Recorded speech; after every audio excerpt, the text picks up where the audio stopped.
Good evening, everybody, and welcome back for another episode of Awoken with Aulden on this Awoken Wednesday. Today is January 7th, 2026, the 7th day of the new calendar year. I am your host, Aulden S. Nance, and we have a big show tonight just detailing a couple major current events, most notably the acquisition inquiries by the Trump administration into either purchasing or using other methods or means to have Greenland join the United States, the world's largest island. That's a pretty big deal. Additionally, we will do a brief little discussion about the ICE raids in Minneapolis today and the last couple of days. Earlier today, a younger woman was shot and killed after, if you look at the video, it seems to, I think either both sides are going to say whatever, of course, right? But she was driving at a pace that probably freaked the agent out just enough, and he shot her in the face because of it. So we're going to be talking about that a little bit this evening. But first, before wanting to get into the main topics, want to express my condolences to Congressman Doug LaMaffa. Former Congressman Doug LaMaffa passed away yesterday morning, I believe. Represented California's, I think, first congressional district from 2013 until yesterday. And know friends with a young man that out here in DC that worked for him in his House office. So wanting to express our condolences to the congressman, his family, and his staff.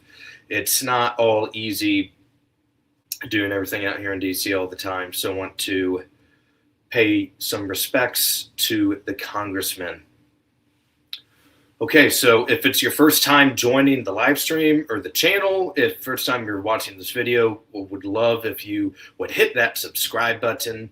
Looking to unlock more minds each and every day. We're up to 150, starting to grow this mass awakening brick by brick and day by day, and we will continue doing that. Please also leave a like, leave a comment, let me know what you think of my commentary, the topics, what you want me to discuss next week. Programming up for next Awoken Wednesday, bringing on a guest, a friend of the show. I'm sure he'll do tremendous. We have a topic.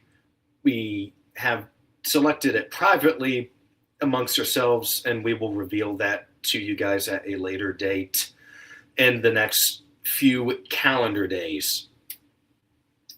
Okay, so thank you for that, and look forward to next week. So first, I'm going to talk about the ICE stuff. And I've mentioned this the last couple of times now. I did it on my prediction video. I've discussed it at other times, is that the admin has almost been not begging for something like this, but they've been egging the left to, they've been releasing these memes of the people being deported. You know, they're making the funny hype videos, the funny hype songs, whatever, like Dora the Explorer, gotta catch them all, Pokemon Go, catch them all. And they've been really tempting the left and the counter protesters. We've also discussed them before, particularly in Chicago last fall, throwing bricks and eggs and other objects at ICE agents and federal enforcement.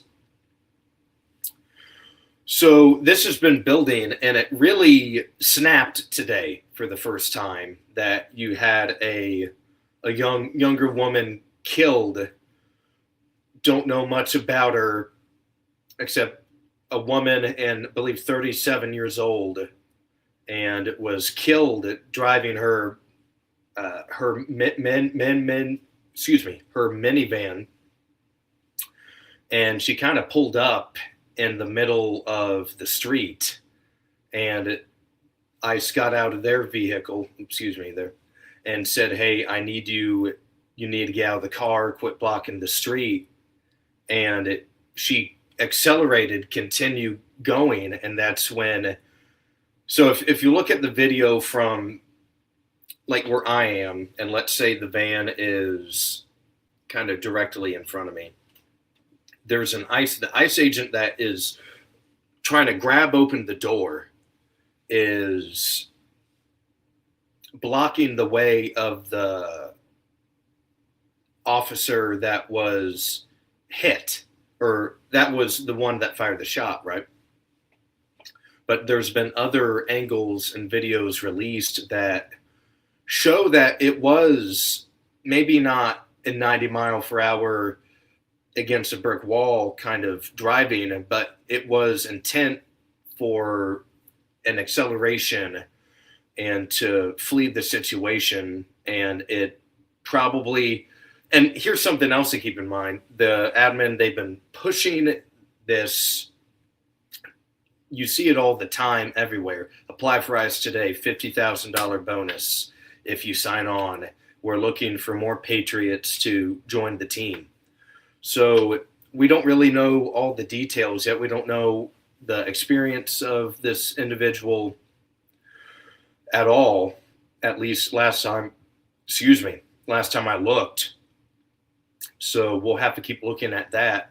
But not a fun situation in Minneapolis today, and it's looking like you saw the governor come out, who actually suspended his re-election campaign a couple of days ago. So a pretty tough week for the gov, saying may need to deploy the National Guard, Minnesota State National Guard. We'll see. And I also mentioned this on the prediction video, is that you have what's happening is that you have the state-backed law enforcement or militia type going against the orders of the federal. So you have this federal state contradiction, and they're just kind of getting closer and closer and closer together.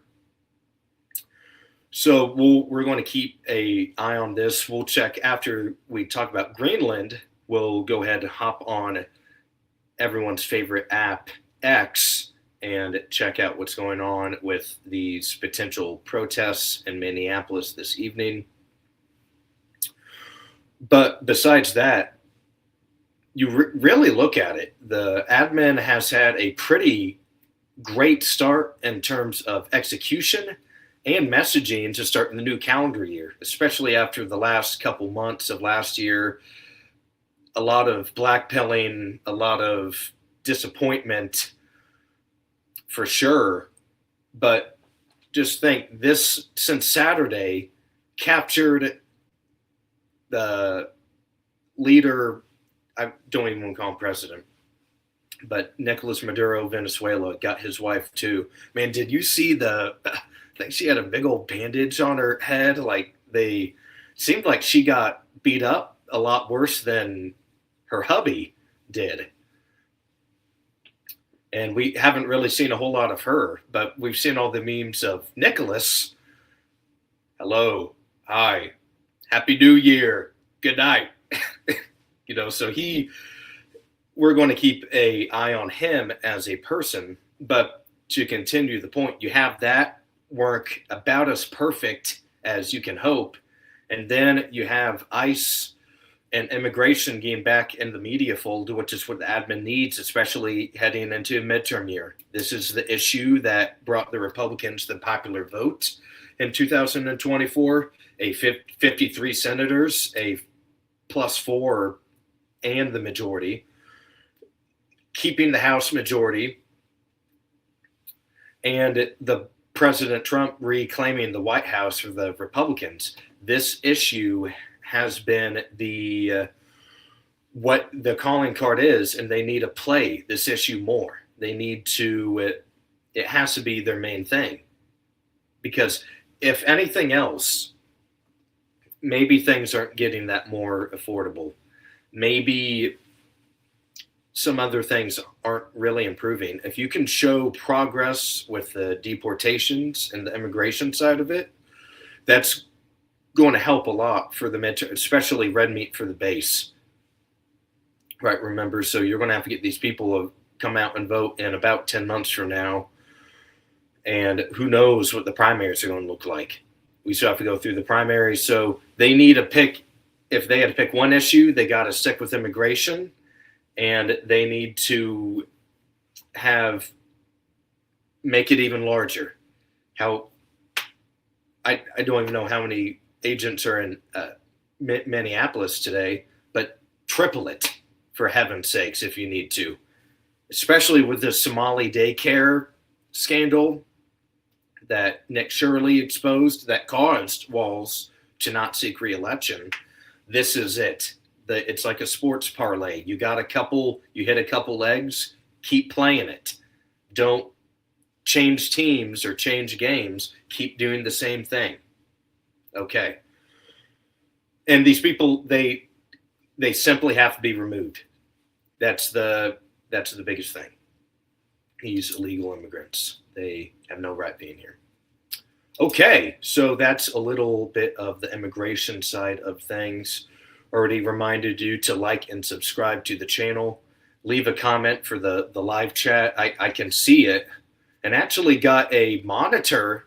So did a little upgrading with the studio. Just microphones on the different side. Had to do that to make the monitor fit into the system a little bit more. So it should be a little easier for me to pull up information in real time, and I'll be able to see myself on my old MacBook Air that is somehow running this entire program, and the monitor should help a lot more now. So without further ado, we're going to head into, actually, I'll talk a few moments about Greenland before we hop into the presentation. So what really sparked this is, remember after the inauguration last year, the Gulf of Mexico wanted to change that name, really talked about Canada being the 51st state. Since then has talked about Greenland more, and the president of Mexico.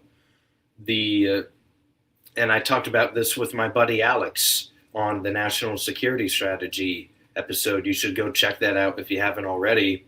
The Trump corollary is the dominance in the Western Hemisphere, assisting the president of Argentina when his re-election campaign down there in Argentina, making sure the U.S.-backed fella remained in power.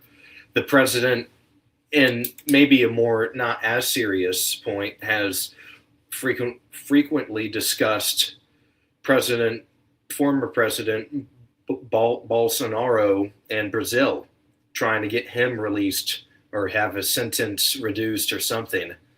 Can't remember his exact deal. I know he's in trouble legally, big time.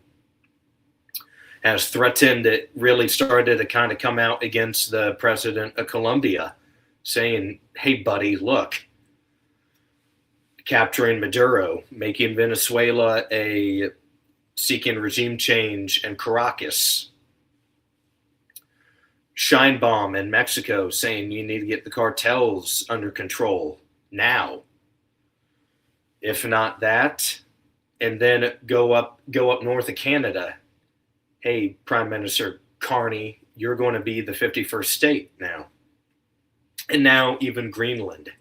And Greenland is the more I learned about it, it's a very strategic global implication, location, and lots of potential, I believe. It's a population size of half of Evansville, Indiana, if you've ever been there before. So not a lot of people reside on the world's largest island. So I'm going to pull up the presentation and we'll get into this guy. Here, I don't. Perfect. Alrighty. So Trump wants Greenland. Obviously, he's discussed whether through purchasing and a more accelerated and aggressive approach, rather, is not taking military intervention off of the table. So let's do a little history of Greenland. Who really resides there, and who has resided there for thousands and thousands of years? Well, the Inuit people, as you can see, the people on your screen, almost like kind of like ice climbers in Super Smash Bros. A little bit, have the puffy jackets. Well, they're well equipped to deal with the harsh cold and the winters. And how did they survive? Well, it's their diet, actually. They have a very specific diet. The Inuit, the Inuit diet, and it's a very high meat, high protein, high animal meat diet, and it preserves in your body in the extreme cold a lot better than Cheez-Its or other crap that we eat today. We need more maha, by the way. But yeah, you're eating fish, all sea life, really a good healthy protein diet to where you can grow strong, because you're going to have to move stuff around. Yeah, you're always traveling, you're moving around, you need a hunt, and their lifestyle survived for forever. It still does today because of this very simple strategy that they have. They live in low sod huts, where it's essentially underground living. That's where they would live long term in the winter. Sometimes they would use igloos to travel and track around the country, but that was really, they had more stable long-term housing, which enabled them to survive. So the Thule people in the North settlement. So you have these two groups come. The Thule are more or less Inuit people, as I mentioned before, but the Norse came from more European, where current day Denmark is, in the Scandinavian region. So you have these two different civilizations living on Greenland at the same time. And the Thule people had the same survival instincts as the Inuit people through whales, walrus, other marine and sea life that they would eat to stay alive, and it could make better shelters and stay a little more stable, if that makes sense. But the Norse settlers were the more Viking-like, and were not on the same page of the lifestyle as the Thule people. And why did this matter? Well, eventually the population could not sustain anymore. There was one harsh winter in particular, and we don't really know much about them from that point on. And they refused to adapt. So, let me go next slide. Eric the Red. Researching this dude, and just an absolute badass. Could not ignore him, and deserving of his own slide, absolutely. And here, one sec. Just want to pull up something about him on the monitor. But regardless, he was exiled from Iceland and I believe Norway, exiled from two different countries for killing a bunch of people. And so they were like, okay, you can't live in a civilized society, you need to get going. And he was an explorer. He took a gamble and led about a little over 24 ships to Greenland full of Norse people. And they built the civilization there for the period of time. And but again, though, they didn't adapt. I believe he fell off a horse one day, and it basically physically decapitated him, made him incompatible of physical movement, much physical movement. And here's what I'm looking for. So if you've watched SpongeBob, the little episode about Leif Erikson, Eric the Red fathered Leif Erikson. There's Leif Erikson Day. I believe it's October 9th of each calendar year, I believe. And supposedly was the first Norse fella to step on North America. That's the claim. That's what is discussed. So Eric the Red, absolute badass, had to mention him. May he rest in peace. Okay, so now let's skip up a little bit and let's go to where we're getting a little closer to current Greenland history.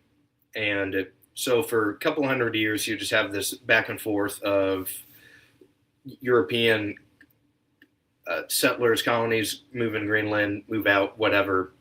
The Inuit people remain in the Greenland proper, however, and they keep living there without much contact. Really no conflict that we know of, widespread at least.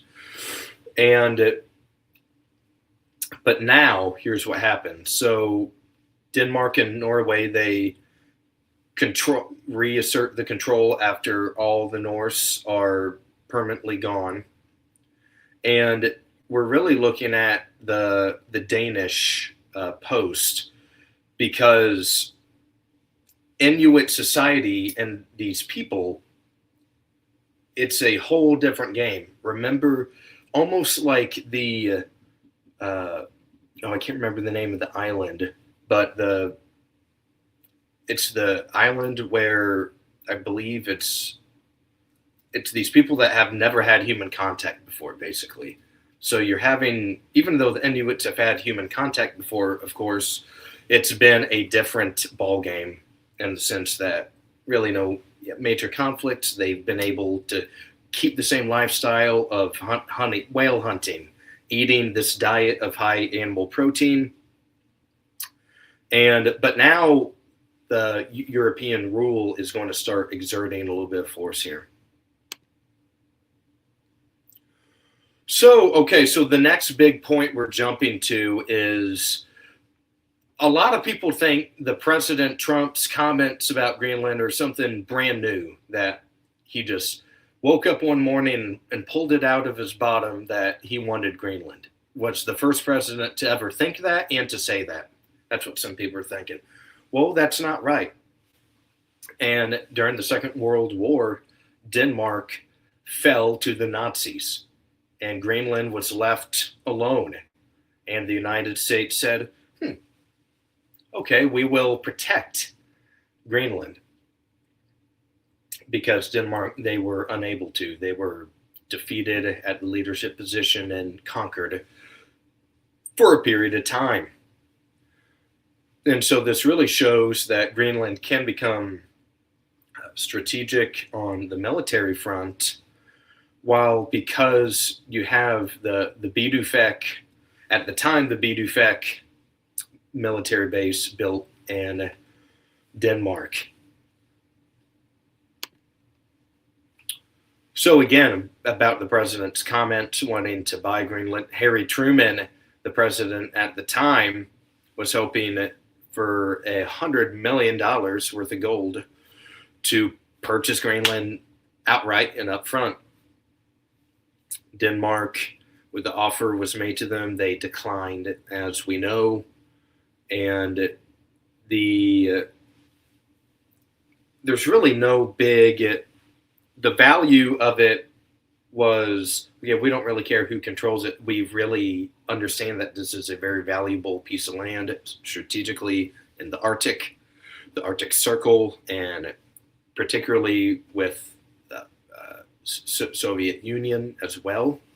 We've talked about the Cold War, Soviet Union before with Somalia. So in 51, you have the Greenland Defense Agreement. And Denmark and the United States said, okay, you've already proven and shown to us that you can defend it before, so maybe you can have a long-term stake in the future of the territory. And that's when this military base, the Boudefek, was announced and built. And however, Denmark, they would still retain all the sovereignty over the territory, but that did also allow us to become their on a permanent basis. So something that many people don't know, and something that I was surprised to learn, is a Project Iceworm. And what was it? A project from 1959 to 1966, I believe. And it was a secret Cold War military project that we were like, okay, maybe we can build bombing capabilities, missile launch points in Greenland. And yeah, they wanted nuclear missiles under the ice. However, through science and the scientific deal, it was seemed that the caps and the ice was moving too quickly. It would be unsustainable long term, and that the tunnels, anything that were to be built, would be crushed in 2 years. It would totally collapse. Everything would go everywhere. And yeah, the instability of the ice really made the program fold.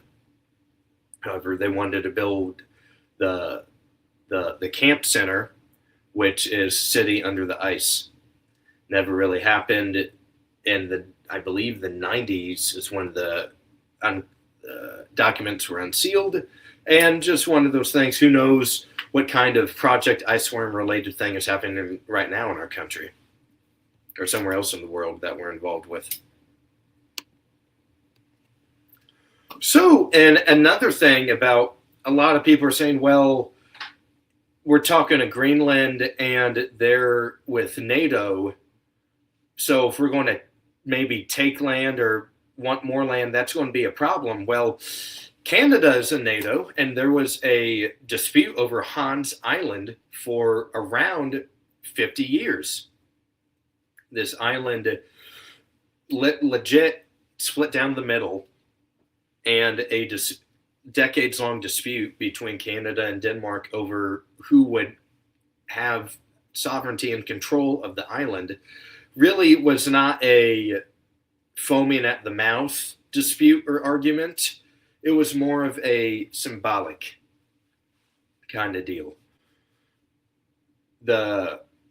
Shortly after the Ukraine-Russia war broke out in 22, this peaceful agreement was agreed upon, reached, really as a middle finger to the Russians to say, hey, you can do land disputes, settle land disputes and borders peacefully. And now it's split about 50-50. So that's just another counter to when people are saying, well, they're NATO. Yeah, they are NATO, but they've had other disputes with the NATO members before over territory. So the 1953 Constitution and Integration era, pretty big big turning point in modern Greenland history. So the Constitution was revised in Denmark that same year, and now they're officially a colony. A part of Denmark, they're officially their own colony within it. The they are granted Danish citizenship, which is pretty key and important.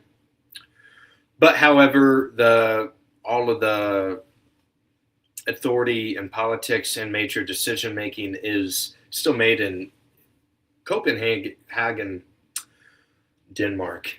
Okay, so they get a couple inches closer to their desired goal of independence.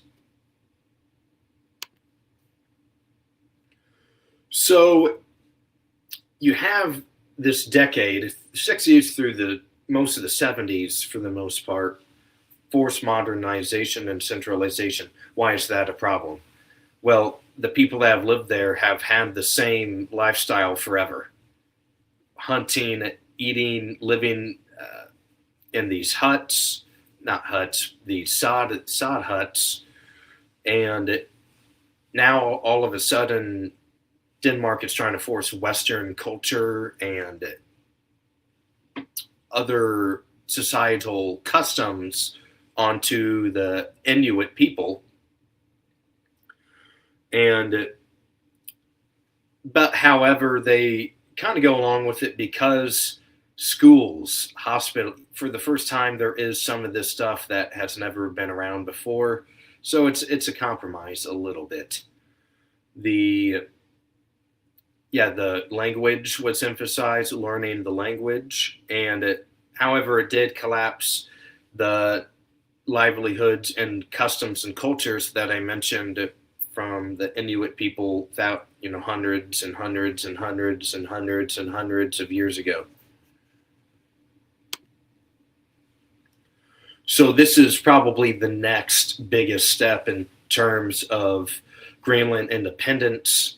You have they now have their own parliament and government for the first time. They are a little more free from Denmark. Again, they're still only in the mid 50,000 people. So it's not a large community in particular.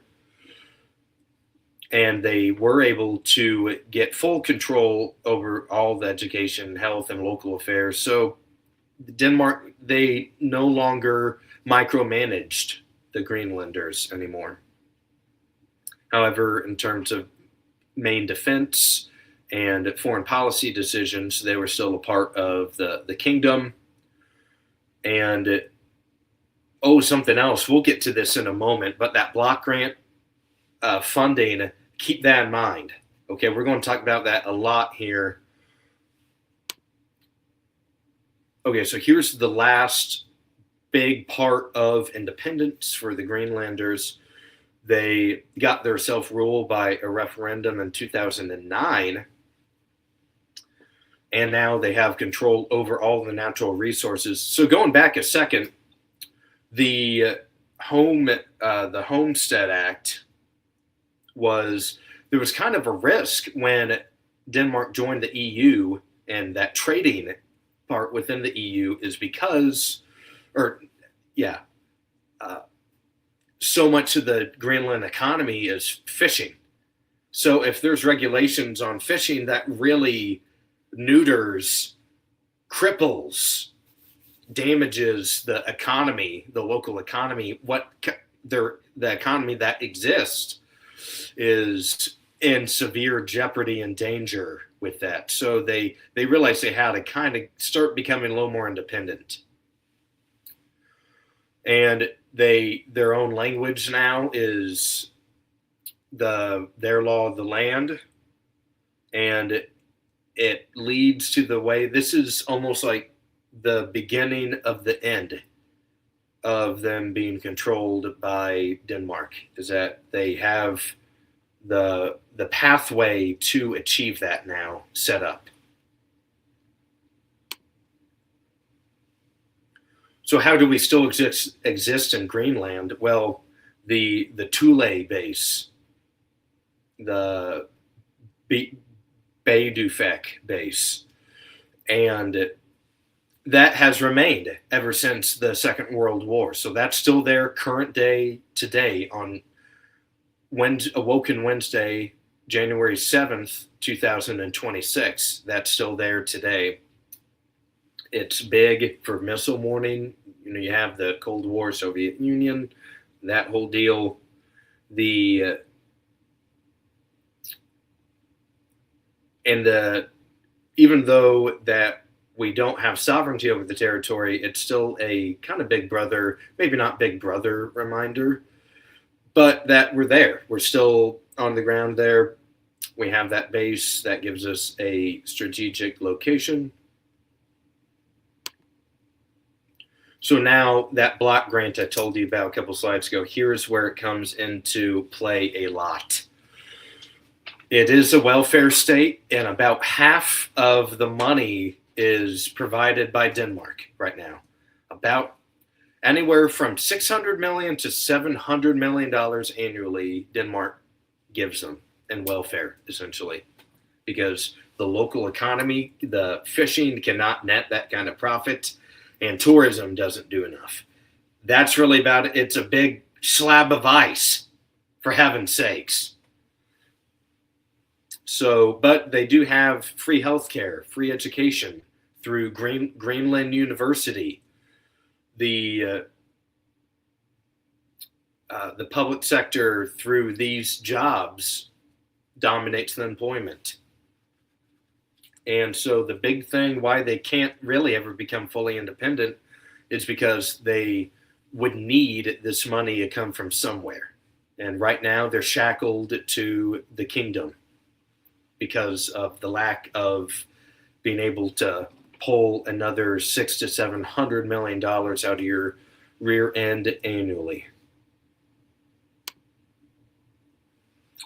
So a kind of a little supporting, maybe a little counter is, okay, well, if the United States, if we're not going to look into Greenland, what about the main adversary, the main geopolitical adversary in the 21st century? China, investing in rare earth minerals and resources. So they have a strong desire, particularly around the mid 2010s, the late 2000s, like 07, 08, 09, into the mid 2010s, I believe until 2018, they really sought after, they wanted to help build airports. They wanted to help build introduce other technology to Greenland. The Chinese did. And it would give them strategic positioning in the Arctic region. They argue that they are a part of it, and even I believe the Silk Road Initiative, or the Polar Silk Road Initiative, or something like that, is what they argue for. Okay, that's why we need to be in Greenland. So the Chinese are also interested in the territory as well. However, any real major attempts were sidelined and stuffed by Denmark and other allies of the kingdom.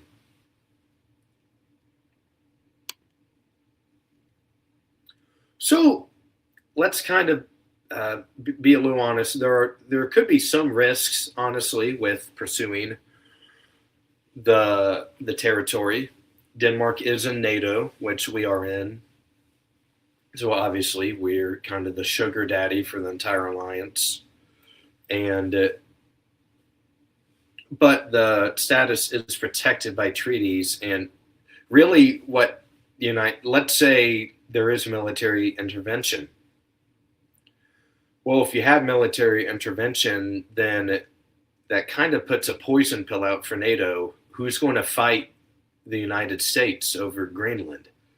Are the Western European nations going to take a look off Russia to go and defend Greenland? Probably not.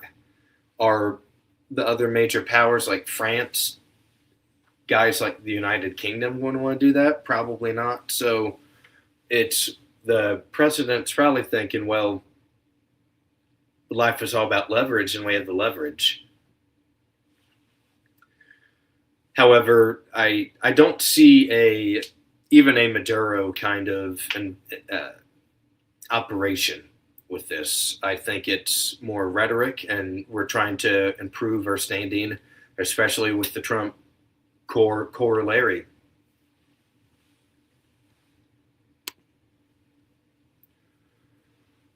So the interview a couple days ago with White House, I believe, Deputy Chief of Staff or Senior Advisor, something like that, Stephen Miller, former president of America First Legal, and CNN anchor of, I can't remember what his show is, the Lead, maybe. I think it's The Lead. And they were discussing the other day about Venezuela and Greenland. And it really, for the first time, you kind of saw Miller refused to say military intervention was off of the table. So that's a pretty big deal right there. And really was showing the strategic logic, though, behind getting closer with Greenland. But it did shift the narrative from what some people saw as a meme to really solid debate and actual potential policy, geopolitical discussions. And the two men, I believe it was like a 10-15 minute interview. It wasn't a whole lot of shouting. It was more cordial. And something you've kind of noticed this time with the Trump admin, there's the media. The way they've approached the media is not the same way they did in Trump 1.0 for sure.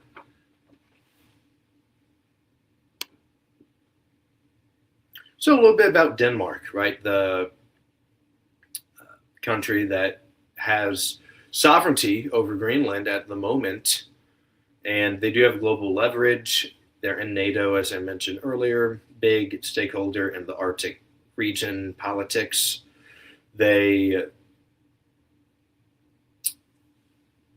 It's a huge bridge between Europe and the Arctic, and the king, I believe it's King Frederick X, is the king of Denmark at the moment. So that's just a little tidbit about Denmark. Now about Greenland, the leadership and governance within Greenland itself.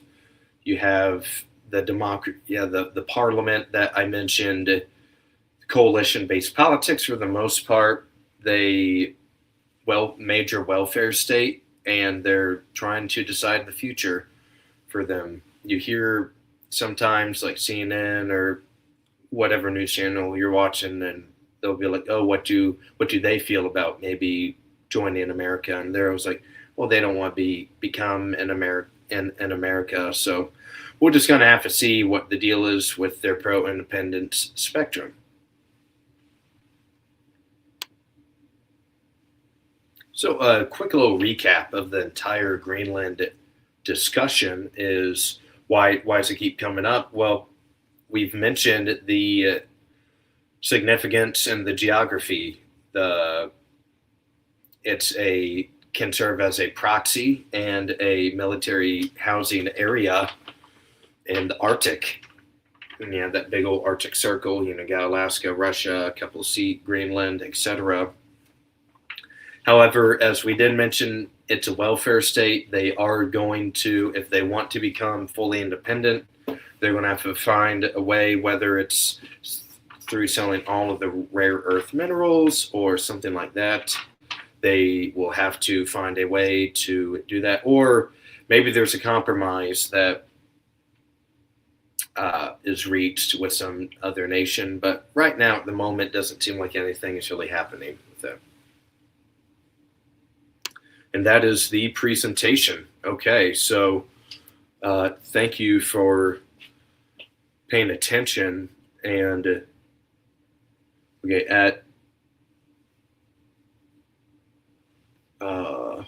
good question by at RDD42. The question is, here, I'm going to go back to full screen. Okay, tremendous. And the question is, why is Trump so infatuated with imperialism? Well, I think at the current moment is the revitalization of the Monroe Doctrine, the Trump corollary, the significance of really wanting to, because something I think about a lot is that if you're looking at the almost like an NCAA tournament, if you played the tournament out and the two best teams usually don't make the finals, right? But let's just pretend the two best countries would. If it was like an NCAA tournament for all of the countries, the national championship game would be the United States and China. They're simply the two top dogs right now worldwide. And getting Venezuela, having that flip is actually pretty significant right now. I'm responding to at RDD42 at the moment.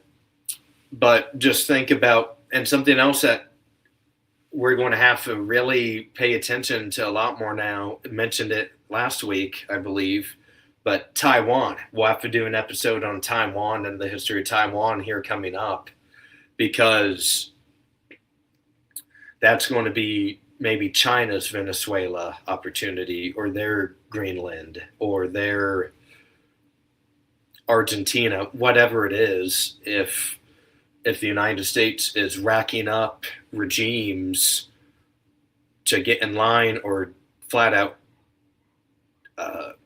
kidnapping the leader or perceived leader, even though he's illegitimate, still kind of the leader more or less of the country and the regime, is that China might start thinking, oh, we need to do this too.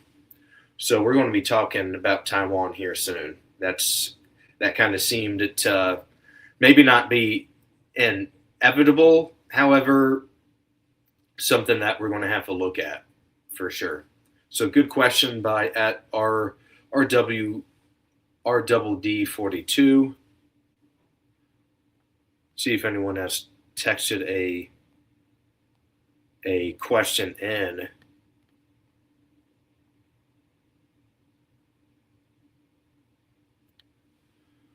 Okay, wonderful. So, yeah, if anyone else has any other questions, please leave a comment in the live chat. Just again, if you're now joining us, we briefly discussed the ICE situation in Minneapolis today, and the more aggressive and active talks of pursuing Greenland for the United States.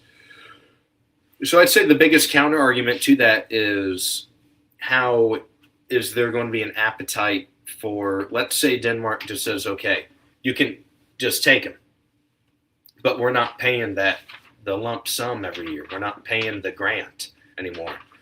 What kind of appetite would there be from the American people for a $600 to $700 million additional tax for another country or another territory come very soon, potentially?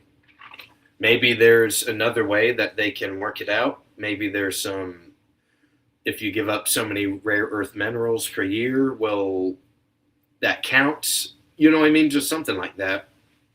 Because there are a lot on Greenland. Maybe help with military construction. I don't know exactly. But there is going to be there's going to be something going on there for sure. Okay, so we are going to share the screen. Let's check out Twitter on the new monitor I have now, so I don't have to be going back and forth on the poor MacBook Air. I can show you the here. Let's go to here. Let's share the screen on my new monitor. Really excited about this.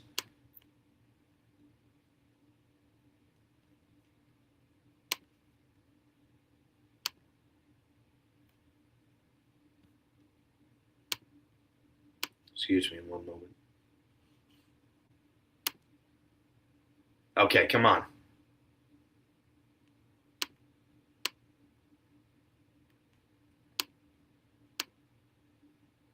Great. Okay. Here I'm going to go back to. So, yeah, I mentioned on the, just for a brief moment, Leif Erikson, the SpongeBob episode.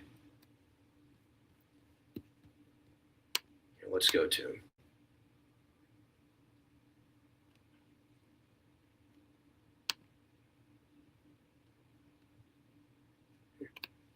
Yeah, I'm sure you probably remember this episode when you were a child, if you ever watched SpongeBob at all.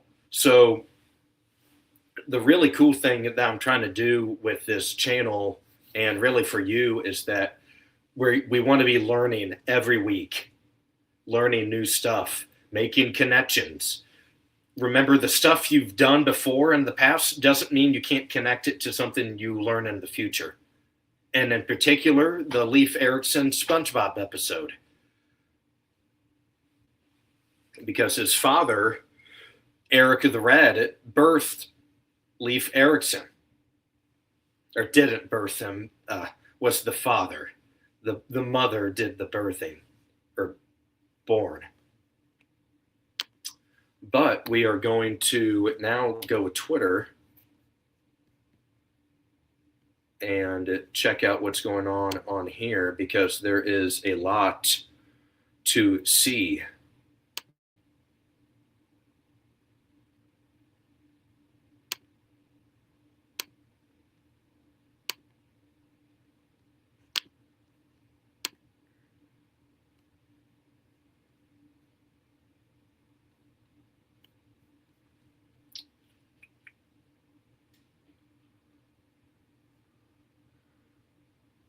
Okay.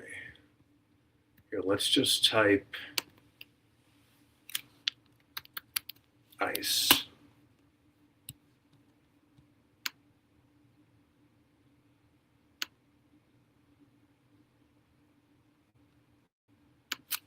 Okay, here we go.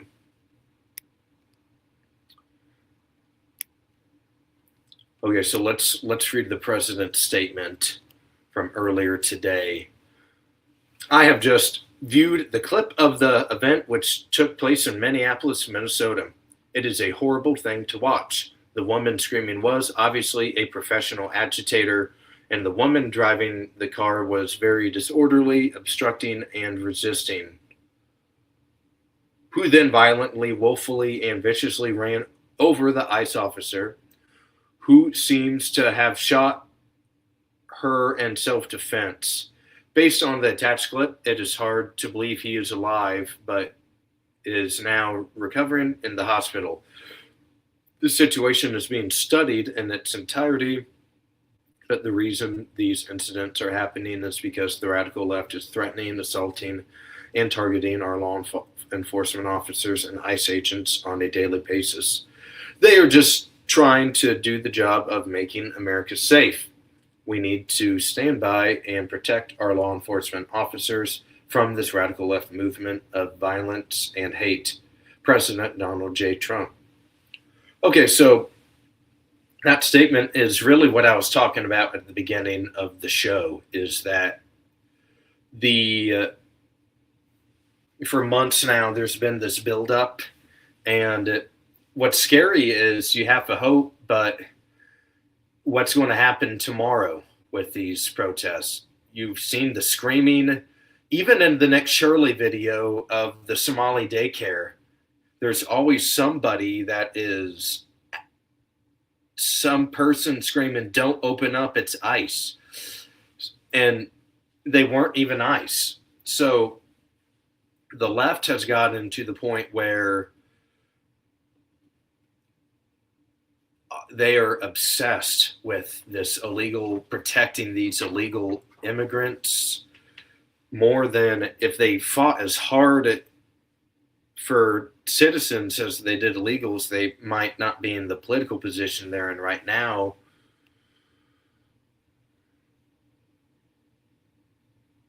Lucifer, huh? Yeah, so you have Lucifer calling people Nazis. Great.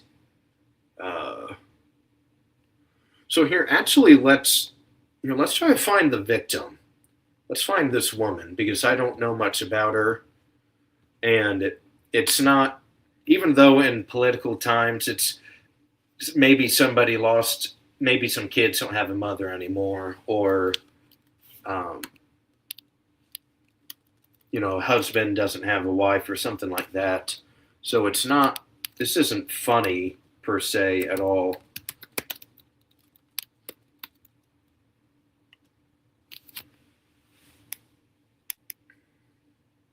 Let's see if we got anything here.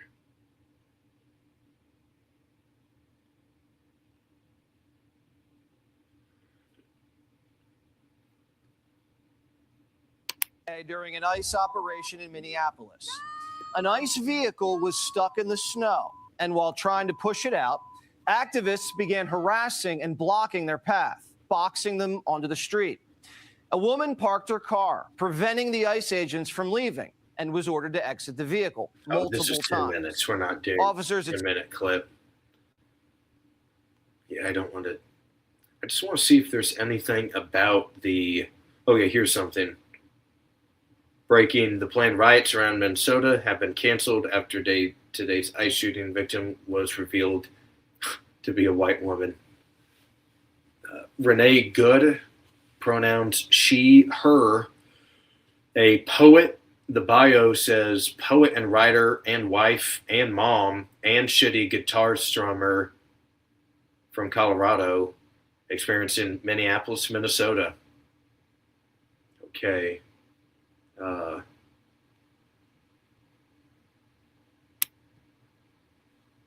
Renee Nicole Good.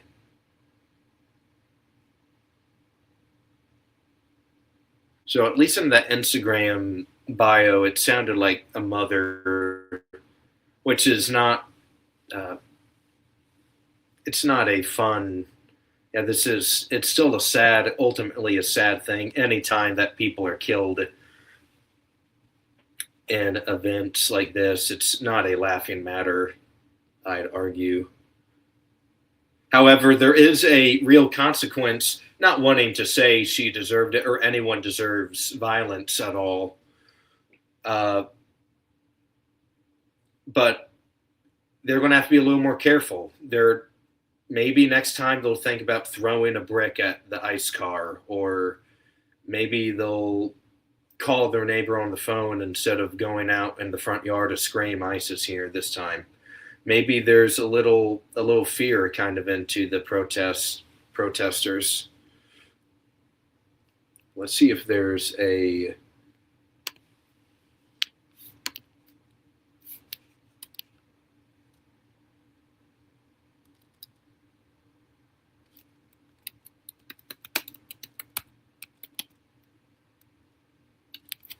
So let's see if there's any planned demonstrations for this evening.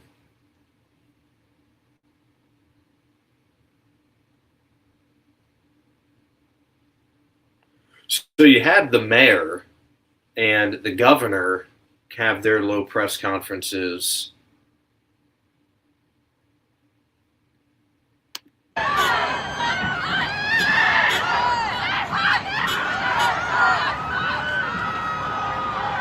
Just going really slow. So they're saying hundreds, maybe hundreds.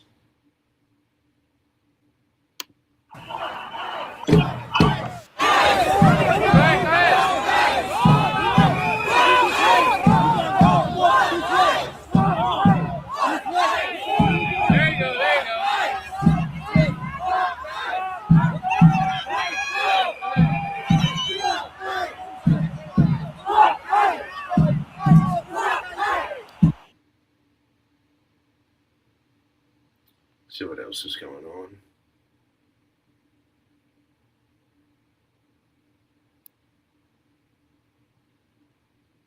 And here I want to show you the mayor of what the mayor said. That's probably the last big thing that we need to look at while we're still together this evening.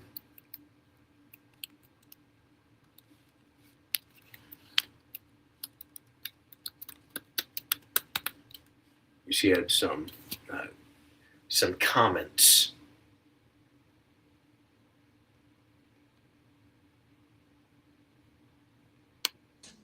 get the fuck out of Minneapolis. Your stated reason for being in this city is to create some kind of safety, and you are doing exactly the opposite. Somebody is dead. That's on you. This was an agent recklessly using power that resulted in somebody dying. To the family, I'm so deeply sorry. We're going to be working towards justice as So you see the contrast between what he's saying and the president saying. Two totally different stories of what you just heard. And that's politics for you. And that's really what it is. This seemed to be, in the last couple of weeks, especially, it seemed to be the day that the most general discussion about politics kind of popped. So I'm in a group chat with a lot of my buddies from college, and I can use it as a measuring stick on not maybe every on people that aren't involved in politics 24/7 like myself. And the more that they talk in it, I can kind of tell the more, okay, this is a bigger story and a bigger deal. Like, for another big one was the Charlie Kirk assassination. That was another big topic day. But like day to day, usually it's kind of quiet. But today was one of the bigger days in a long time in there. So this has got a lot of people riled up, obviously, for sure. And we're going to have to keep watching this over the next couple of days. Who knows? At least those protests that we saw, if there's only hundreds going, there's probably not going to be wide scale rioting, looting that we saw 6 years ago, which, if you can believe 2020 was 6 years ago already.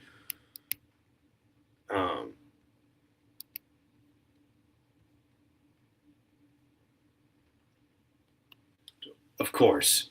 So let's get Twitter off the screen and let's do kind of the closing of this. And let's see if anyone's texted in again.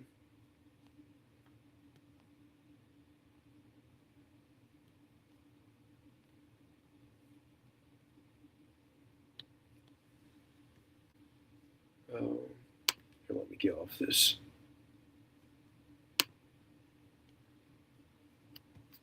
Okay, wonderful.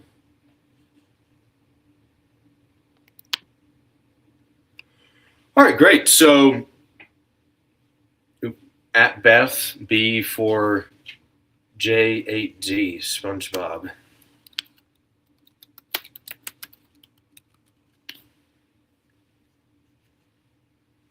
Yeah, so you can see that there's frequent examples of pop culture that I'll try and mention them during the show. And we're really looking at, trying to make this as fun and so you can learn as much as possible, really. That's the main idea behind this. So just quick programming note, next Wednesday, we'll have a guest star. Might do show next Tuesday. We'll see. And anything else? I think we're okay. Maybe. If you haven't checked out the Emergency Maduro episode from Saturday, check that out. That's live breaking pinpoint coverage and analysis of the operation that kidnapped Nicolas Maduro.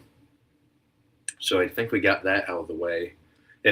Please, if it's your first time on the channel, please leave the video a like, subscribe to the channel, share this video with your friends that maybe they have questions about Greenland. I hope I was able to give a long, detailed history of Greenland and really show to you that right now it's not the first time that we've tried to pursue the planet Earth's largest island. Really isn't. Tried purchasing it 70, 80 years ago, and it's always kind of been there. So I think the president just bringing it back up to his attention is just his strategic move. Yeah. Okay, so I think we're going to end things there. And thank you for watching tonight. And you have been awoken with Aulden. Good night, everybody. Much love. See you at least next Wednesday, if not next Tuesday. Much love and stay safe out there. Be careful.